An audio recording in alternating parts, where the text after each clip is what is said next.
balance deen and dunya. The reality is that there is no balance, because if you were to balance, there has to be two lives. And we said before that we want to merge the lives. There shouldn't be double lives. We only have one life to live.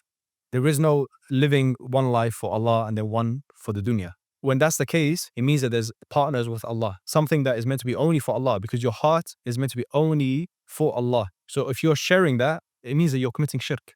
It's a form of shirk. Your heart is solely created for Allah, and we have one life. And the way that we balance everything is that everything that Allah wants from us in every aspect of our life, we do it so that we're pleasing Him. So when you work, you're doing it with Allah in mind. You're fulfilling the commands that He has told you to fulfill. And when you're seeking knowledge or you are progressing in life, you know that all truth belongs to Allah anyway. So you don't disconnect this life from the next, because both lives are connected. This life is a stepping stone for the next life. So when you separate that, or when you look at things from a modern paradigm, you disconnect it. You feel like there's two lives, but there isn't. It's one life that you're supposed to live. And Allah prepared this dunya for us, and He subjugated it for us so that we may cultivate it for sustenance, and we can be His representatives of His Islam. So we can actually forbid the evil and enjoy the good. All of these things are stepping stones for the next life.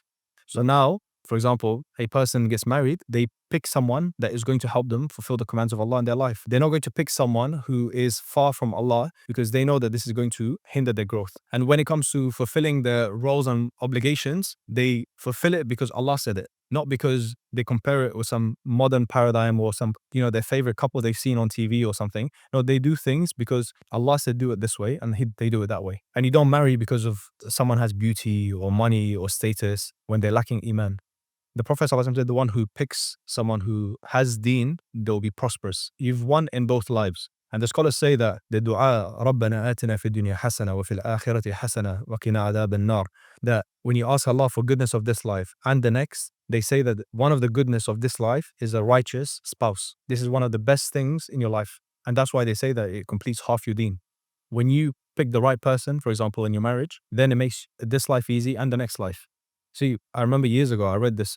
A lot of middle-aged men were depressed and suicidal because as their responsibilities increase, they have more kids, then they end up buying like a bigger house, and then they need to work more to sustain that, and so on, right? And these are obviously non-Muslims. But what the issue is with that is that if your intention for your work is that you're providing for your family because this is the command of Allah, then there is going to be no depression, because you're living your purpose. You're living what Allah created you for, which is meant to be taking care of your family. Every moment of it is an act of worship. It's not a waste. But these guys, they get depressed because they feel like my entire life, this is all I've been doing. I've just been working and providing for people, and sometimes they're not even appreciative of it. So then what happens? They get depressed. They get suicidal. That's one of the reasons, by the way, that suicide in men the rates are higher than women.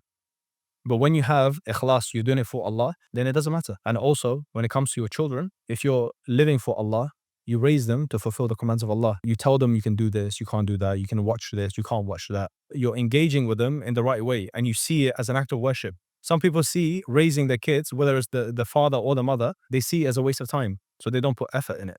They think that their time is best used somewhere else. But raising the next generation is one of the biggest things that you can do. And it's going to be an amazing form of legacy for a person, because when they die, they raise the children righteous. They're going to be making dua for them, and they're going to do sadaqah jariyah on their behalf. We see in the modern times, we're told that raising your child, like what you're doing. And when it comes to hardships, you hold firm to Allah. Your eyes are seeing something else, but your heart is saying something else. No, like this is what Allah is saying, so I'm going to stick to that. So this is how a Muslim is actually supposed to do life. It's not meant to be two separate lives. So if we want to reach that, inshallah, that state of ubudiyah, which is the state of willful servitude, the beauty about this concept of ubudiyah, servitude to Allah, is that it's willful. You are putting your will under the will of Allah. This is the beauty of ubudiyah, that even the things that are neutral charge, you still make it for Allah. You don't waste your time. You eat the amount that you're supposed to eat, and that's it. You don't do israf. You don't do extravagance. So at every moment, what you do is you align your will under the will of Allah. The qadr of Allah is seemingly good to you or bad to you. It doesn't matter. And this is why scholars say that Islam is split into two halves. One half is shukr, the other half is sabr. In every situation, you're supposed to be in between these two states. So you don't have a right to ask, why me? Why did I have to lose my job? Why did I have to get divorced? Why did my parents not show me love? Yeah, none of this stuff. We're not supposed to be asking Allah about what He does. He's asking us about what we do. We are His slaves. And this is what it means to be completely in submission to Him. And if a person is only pleased with Allah when His qadr is in your favor, then it means that you haven't really internalized qadr and you're really worshipping yourself, not Allah. You want Allah to be serving you. And the scholars say that a person hasn't truly reached taqwa until the good qadr and the evil qadr seems the same in their eyes, because they both come from Allah. You don't look at the immediate causality of something, you look at the ultimate causality, knowing that everything is coming from Allah. That Allah's qadr, the scholars say that this is the al-qadru qudratullah, like this is the secret of Allah. This is the divine power of Allah, and He is behind everything, but you don't see it. And this is why the scholars of the past, they will say to people that you are oppressive, but the one who allowed you to oppress me is not oppressive. This is how they thought of Allah, that Allah is in charge. Even though you are oppressing me, perhaps there's some khair in it. Perhaps Allah allowed this to happen for a certain wisdom that I'm unaware of. But the thing is that when we are fixated on the immediate causality, the things that are physical, the things that we are seeing, and we are detached Allah's control from this life, that's when we get frustrated. That's when we can't understand why are things happening this way.